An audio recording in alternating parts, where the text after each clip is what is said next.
नमस्कार जय जगन्नाथ आपण मानकु मो चैनल को अनेक अनेक अभिनंदन। मार्गशीर गुरुवार माणवसा ओषा कांत्या कांचन सन्निभाः हिमगिरि प्रखे सच्युभिगर्जै हस्तक्षिप हिरण्यम्रमृतं घटे राशिच्यमानाश्रियं बिभ्राणं वरं वज्जुग्मं भयं हस्ते किरीटे जोड़ा क्षमाबद्ध नितंब बिंब ललितां वंदे रविंद स्थितम्। अर्थात जहाँकर कांति शुद्ध सुवर्ण परि प्रभामय एवं जहाँको हिमालय परि उच्च शुभ्र चारोटी श्वेत गजराज निजर सुंढरे अमृत कलश धारण करी अहरह अभिषेक करुथांती जे निजर चतुर्हस्तरे यथाक्रमे वरद अभय मुद्रा एवं कमल पुष्प धारण करिथांती जहाँकर मस्तक उज्ज्वल वर्णर भव्य किरीट द्वारा शोभित जहाँकर कटी देशरे कैसेय बसन शोभा पाउथाए प्रस्फुटित पद्म उपरे आरूढ़ा से ही भगवती लक्ष्मी को मु वंदना करुछि। माणवसा ओषा माणवसा ओषा ओडिशा रे पालित एक कृषिभित्तिक पर्व। मार्गशीर मासरे ओडिया नारी माने एही ओषा पालन करिथांती। माणवसा ओषा को लक्ष्मी पूजा मध्य कहुए।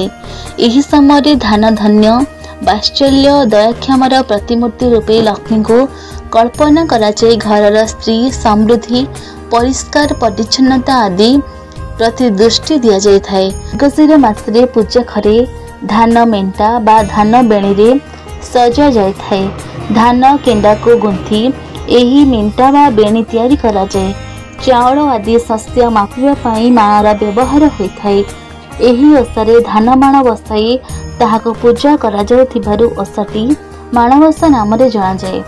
एहार किंबदंती माणवसा गुरुवारर किंबदंती बलराम दासଙ୍କ लक्ष्मी पुराण रे वर्णन करा जाइछि।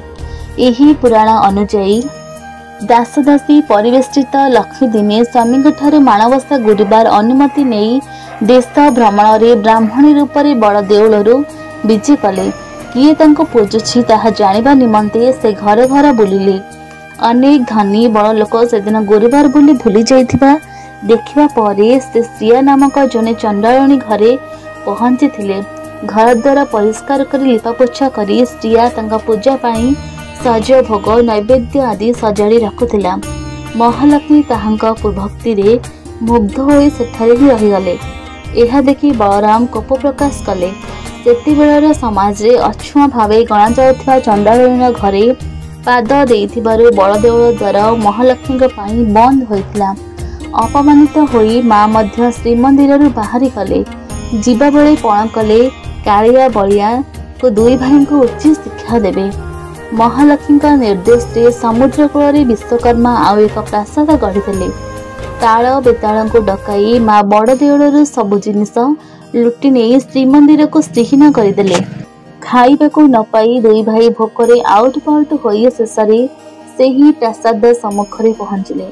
प्रासाद मालिकाणी अतिथ्यतारे विमुग्ध होई से माने प्रासाद मालिक मालिकाणी को भेटिबा को चाहिले। आ पचा परिचय पाइबा परे निजको लज्जित मन कले दुई भाई। शुचिशुद्ध लोकर द्वार को जीवाको बारण नाही छुआ अछुआ भेदभाव रहिब नाही बोली प्रतिश्रुति पाइबा परे महालक्ष्मी श्रीमंदिर को बाहुरी थिले। एहार विधि मार्गशीर मासरे प्रथम धान अमल आरंभ हुए। चाषी तार खଳାରୁ धान हळा आनिथाए। धान अमल करी घर को आनिबा आगରୁ तार घरणी एथिरो धान धଳା धानर सीसा बाछि बाहर करिथाए। एही धानर सीसारे बेणी बांधी मेंटी बा मेंटा प्रस्तुत करी एहाको सुखाई अति जत्न और आदर रे रखथाए। गुरुवार ओषार पूर्व दिन घर द्वार अगणा घर चारिपाख गोबर माटी लिपापोछा करी परिष्कार करिथाए। अमल परे खଳାରେ ସେହି स्तूपीकृत धान को अन्न धनर देवी महालक्ष्मी लक्ष्मीकर आशीष बोली मानी एही ओषा पालन करा जायथाए। माणवसा गुरुवार ओषा पूर्व दिन राति रे गृहिणी माने घर द्वार लिपापोछा करी झोटी आदि चिता पकाई थांती। गुरुवार दिन बड़ी भोर उठी नारी माने स्नानादि कार्य सारी लक्ष्मी का पूजा आरंभ करिथांती। गाँ मानकरे महिला माने माटी घर को गोबर लिपा पोछा करी नूतन चाउर पिठोरे झोटी एवं लक्ष्मी पादरे आंकती। घर प्रत्येक दुआर अगणा कांथ और चारिपाख झोटी चिता द्वारा सजा जाए। माण खटुली उपरे एक नुआ माण धान खड़ा भरी रखा जाए। हलदी गुगुड़ बाटी माणर उपर पार्श्व लेपा दि जाए, जहाँ एक मोहर रूप नहीं थाए। से कौड़ी को आखि भाव व्यवहार करी निजर सृजनशैल द्वारा माणिक को एक सुंदर मुहर रूप दे खटलुरी रखी तापर धानर मेंटा को रखा जाए। नाली छिट और सुंदर पाटकनारे ओढ़णी दे एहाकू एक नववधूर रूप सदृश्य करा जाए। माँ लक्ष्मीकर खटुली बा आस्थान चारिपटे 16 पाखुड़ा विशिष्ट दिव्य पद्म अंकन करा जाए। घरर चतुर्पार्श्वर मांकर पद्मपादर चिता आस्थान पर्यंत लंका जाए। कहीं गबपत्र गया तुलसी कलापाती सिंदूर फरुआ पितल मूर्ति इत्यादि मध्य रखि थांती। धान खड़ा को मध्य से दिन झोटी चित्तारे विचित्र करा जाय थाए। महालक्ष्मी स्थापना पाई ठाकुर घर एक स्वतंत्र स्थान निरूपण करा जाए। पूजा स्थान रे पीठोरे कोठी करी 16 पाखुड़ा पद्मफूल अंका जाए। पूजा पाई पूर्वर प्रस्तुत करी रखा जाय थाए। अमल होइतबा शुक्ल धान माण गुआ कौड़ी नड़िया दुब बरकोली पत्र सिंदूर धूपदीप और नैवेद्य। माण बसाइबा पूर्वर से ही माण को हलदी पानी धोई सुखर सुखा जावा परे सिंदूर बोला जाए। प्रथम एक खटुली रे किछि नुआ धान रखा जाए।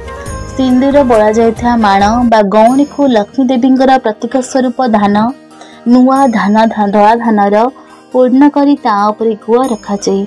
सेही माण को खटुली उपरे बसाई ता उपरे धान बेणी रखी नूतन पाट लगार ओढ़णी ढंका जाए। महालक्ष्मी को एक नववधू बेशरे सजा जाए। चंदन सिंदूर आदि दे स्थापना करा जाए। विधि अनुसार खटुली उपरे लक्ष्मीकर काठरे निर्मित प्रतिमा पानिया आईना कज्जल एवं खटुली पाखरे आखु मूला निकटरे रखा जाए। मां को भोग पूजा काल धूप दीप नैवेद्य आदि अर्पण करा जाए। लक्ष्मी पाखरे पिठापणा फलमूल भोग कदली छेना नड़िया गुड़ गोलमरीच अन्य फल लक्ष्मी पाखरे लगा जाए। एथि सहित मंडा पिठा तैयारी करा जाए भोग दि जाए।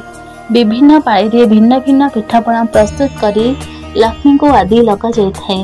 लक्ष्मी का धूप दीप नैवेद्य सह बाल भोग छेना गुड़ नड़िया कदली को चकटी भोग लगा जाए। 3 रूप मध्यरु एहाकू बाल भोग कहा जाए। एहा परे मध्याह्न धूप पाई प्रस्तुत आरंभ हुए। मध्याह्न शंखुड़ी धूपरे लगी हेबा पाई खीरी बा तरण चकुली पिठा तरकारी इत्यादि प्रस्तुत करा जाए। श्रद्धार सह भोग करा जाए। मध्याह्न भोग परे मां का सम्मुखरे लक्ष्मी पुराण बोला जाए। एही भोग घरर प्रत्येक सदस्य खाई थांती। एही भोग को परिवार छड़ा अन्य काहाको न देबार नियम रहिछि। गोधूली समय रे संध्या धूपरे आउ थरे बाळ धूप परी भोग लगा जाए। संध्या धूप पूजा करा जाए। द्वितीय गुरुवार रे चितौ पिठा दही हलुआ तृतीय पखोड़े खेचुड़ी डालमा एवं चतुर्थ मंडा पिठा भोग लगी होता है। मार्गशीर मासर शेष गुरुवार दिन व्रत सारी उज्जवल जाए। एही दिन पूर्व भले समस्त नीति माण बसाई मंडा पिठा खीरी भोग करा जाए। संज भोग पर से माण धान को आउ एक जगार अजाड़ी रखा जाए। पूजार अन्य समस्त सर्ज को सहकारी नहीं पोखरी आदि जलाशय विसर्जन करा जाए।